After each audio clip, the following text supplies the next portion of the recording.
बिस्मिल्लाहिर्रहमानिर्रहीम। अस्सलाम वालेकुम स्टूडेंट्स। हम इंटरमॉलिक्यूलर फोर्सेस को डिस्कस कर रहे थे और हमने 4 काइंड्स इसके डिस्कस की थी, जबकि इसकी हमारे पास 5th काइंड भी होती है जिसको हम हाइड्रोजन बॉन्डिंग के नाम से याद करते हैं। तो आप ये कह सकते हैं कि hydrogen bonding is the 5th kind of intermolecular forces.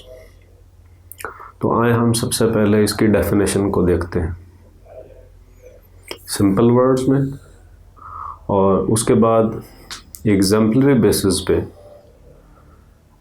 According to book हम इसको कलेक्ट करेंगे। तो आए जी हमारे पास इसको देखते हैं।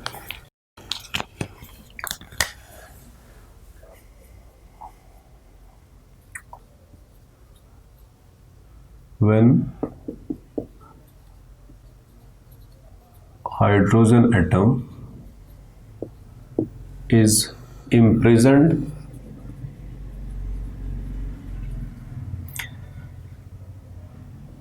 between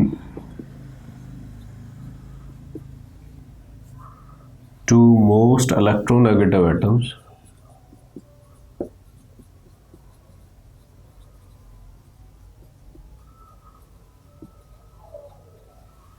this is called hydrogen bonding। ये इम्प्रेजेंट को आप मुक़य्यद होना बोलते हैं, जैसे कैद होना होता है। इसकी जगह पे आप लफ्ज़ एंट्रैप्ड भी यूज़ कर सकते हैं, ठीक है। तो ये सिंपलेस्ट हमारे पास इसकी डेफिनेशन है। जबकि अगर हम वाटर मॉलिक्यूल को देखें तो वाटर मॉलिक्यूल को मैं कुछ इस तरह से लिखूंगा। देखिए, इसके पास ऑक्सीजन के पास 2 लोन पेयर्स हैं,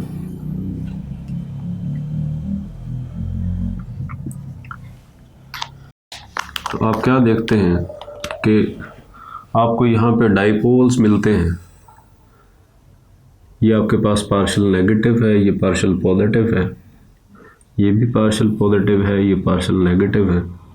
तो आप देखते हैं कि इस ऑक्सीजन के बीच में और इस हाइड्रोजन के बीच में एक फोर्स ऑफ अट्रैक्शन डेवलप हो जाती है, और इस फोर्स ऑफ अट्रैक्शन को आप हाइड्रोजन बॉन्डिंग का नाम देते हैं। अब आपको यहाँ पे उसने थ्योरेटिकली जो बात लेके चल रहा है, वो कह रहा है कि एक डाइपोल ये है, एक डाइपोल ये है। तो यहाँ पे आप थोड़े कंफ्यूज हो सकते हैं। आप ये कह सकते हैं कि सर ये भी डाइपोल नज़र आ रहा है, ये भी डाइपोल नज़र आ रहा है, तो ये तो डाइपोल्स के बीच में फोर्स ऑफ अट्रैक्शन है, तो इसको हम डाइपोल फोर्सेस के नाम से क्यों नहीं याद करते, ठीक है। तो याद रखें स्टूडेंट्स कि इस केस के अंदर हाइड्रोजन बॉन्डिंग एक स्पेशल केस है, एक स्पेशल फिनोमेना है इस इंटरमॉलिक्यूलर फोर्सेस के अंदर, जिसकी 2 बेसिक कंडीशंस होती हैं, 2 इसकी बेसिक रिक्वायरमेंट्स होती हैं, जिस बेस पे ये हाइड्रोजन बॉन्डिंग कहलाता है। जबकि वो कंडीशंस आम तौर पे डाइपोल फोर्सेस के अंदर ऑब्जर्व नहीं की जाती, ठीक है। और वो 2 कंडीशंस कौन सी हो सकती हैं, वो मैं यहाँ पे लिख रहा हूँ।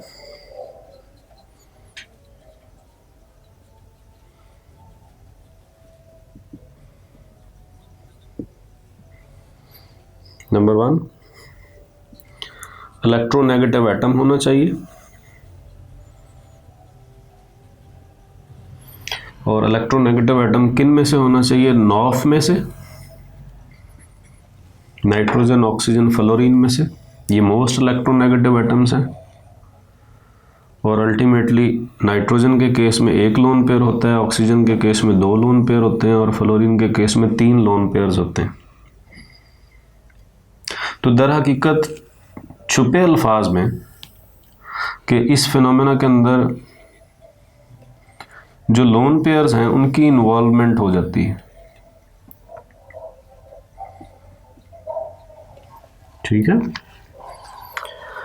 जबकि दूसरे नंबर पे इसकी जो कंडीशन है वो ये है कि molecule should possess hydrogen atom, उसके पास एक हाइड्रोजन एटम होना चाहिए। जब ये हाइड्रोजन एटम होगा तो ये चूंकि स्मॉल एटम है,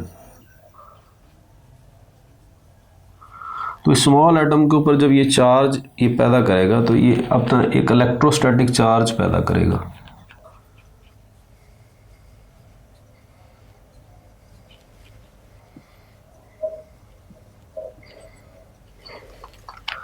और ये दो कंडीशंस इस इंटरमॉलिक्यूलर फोर्सेस के केस के अंदर, इस हाइड्रोजन बॉन्डिंग के केस के अंदर, बाकी जो रिमेनिंग उसकी टाइप्स हैं उनके अंदर, ये इंटरमॉलिक्यूलर फोर्सेस के अंदर जिसके अंदर तमाम आप 4 फोर्सेस पढ़ चुके हैं, उनके अंदर ये कंडीशंस नहीं हैं। ठीक है। तो अगर हम यहाँ से थ्योरेटिकल बेसिस पे according to the course outline हम इसकी डेफिनेशन कलेक्ट करना चाहें तो देखिए क्या बनेगा कि आपके पास ये एक मॉलिक्यूल का partial positively charged hydrogen atom है और दूसरा इलेक्ट्रोनेगेटिव एटम है, और दूसरा इलेक्ट्रोनेगेटिव एटम कौन है? ये ऑक्सीजन है, और ये भी उस मॉलिक्यूल का ऑक्सीजन एटम है। तो इसके मुताबिक देखिए आप क्या देख रहे हैं कि हाइड्रोजन एटम 2 इलेक्ट्रोनेगेटिव एटम्स के बीच में ट्रैप है, एंट्रैप्ड है, जिस बेस पे आपने हाइड्रोजन बॉन्डिंग कहा। तो आप इसकी डेफिनेशन ये भी बना सकते हैं कि ये फोर्स ऑफ अट्रैक्शन है किसके दरमियान? एक मोस्ट इलेक्ट्रोनेगेटिव एटम के दरमियान और partial positively charged hydrogen atom के दरमियान।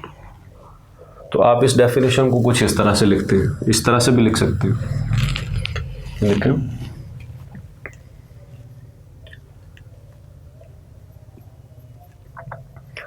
The electrostatic force of attraction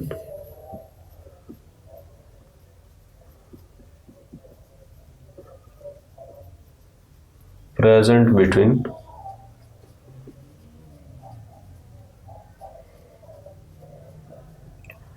partial positively charged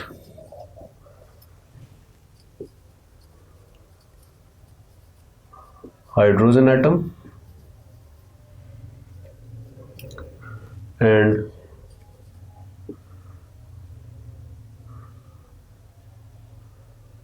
the most electronegative atom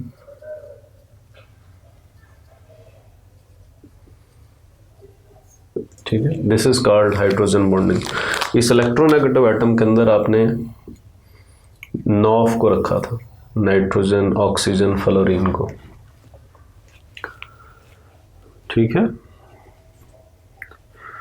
तो अब हम देखेंगे कि ये हाइड्रोजन बॉन्डिंग इसकी स्ट्रेंथ कितनी होती है।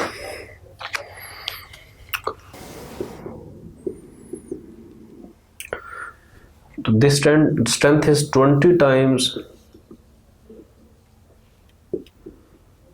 less than the strength of covalent bond।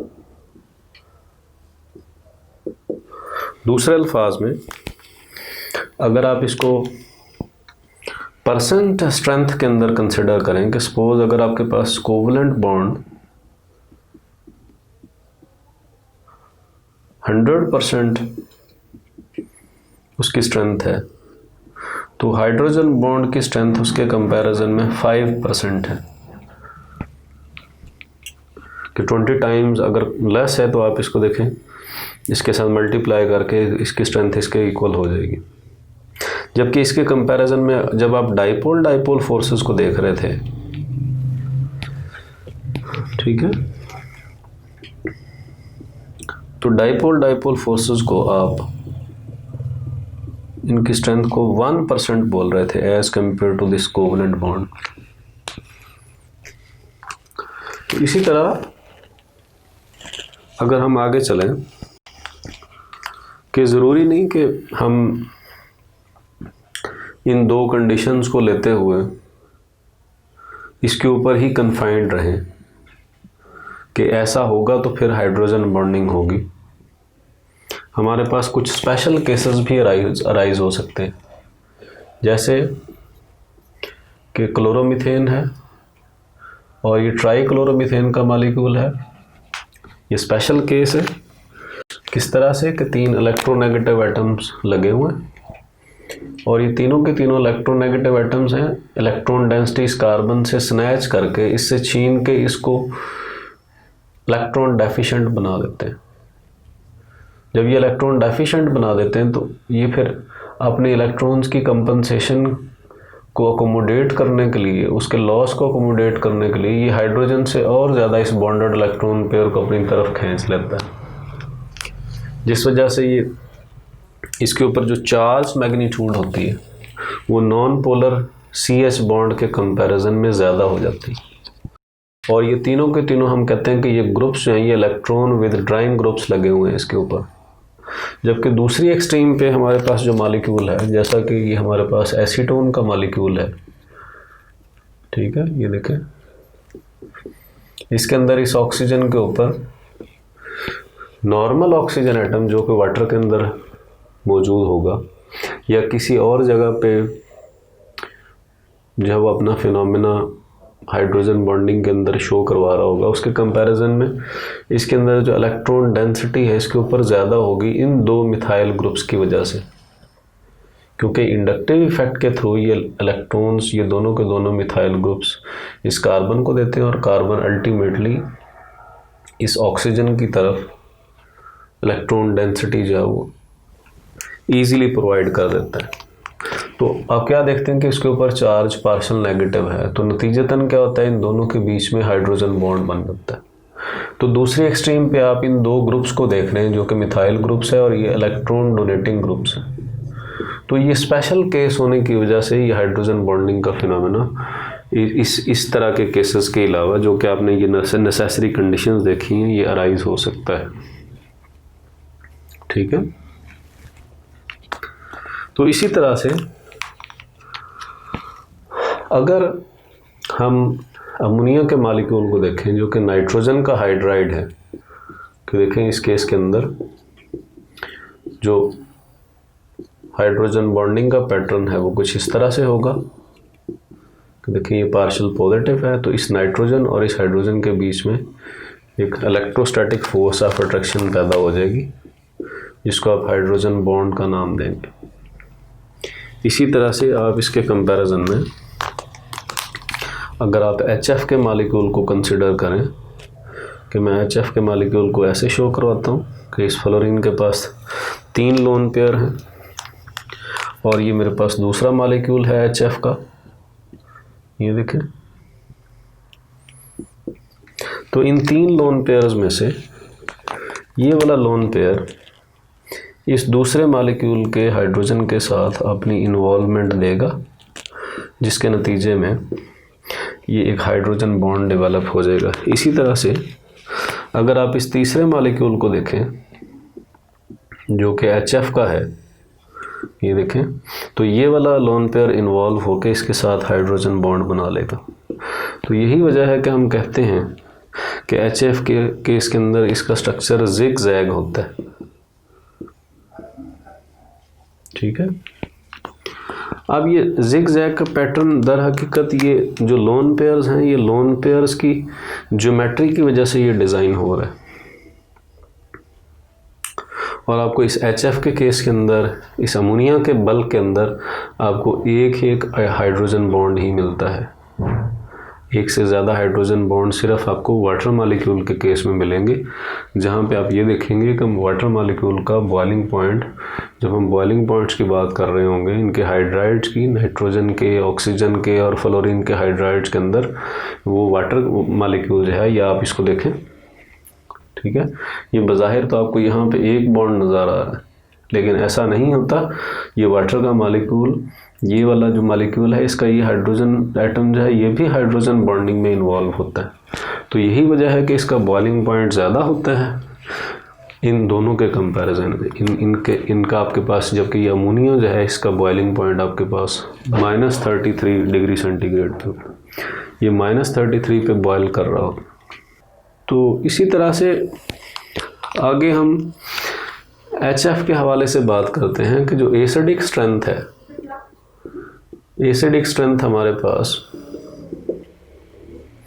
HF की कम है HCl और HBr के कंपैरिजन में। तो इसकी एसिडिक स्ट्रेंथ कम होने की वजह भी यही है कि ये फ्लोरीन और हाइड्रोजन के बीच में ये जो बॉन्ड है ये बहुत ज़्यादा स्ट्रॉन्ग बॉन्ड है। तो ये जो स्ट्रॉन्ग बॉन्ड है ये इसको आयोनाइज नहीं होने देता, कि जैसे मिसाल के तौर पे ये HCl के बीच में बॉन्ड है, ये इजीली आयोनाइज होके H पॉजिटिव और Cl नेगेटिव दे देगा, जबकि HF के केस में ये वाला फिनोमेना नहीं होता।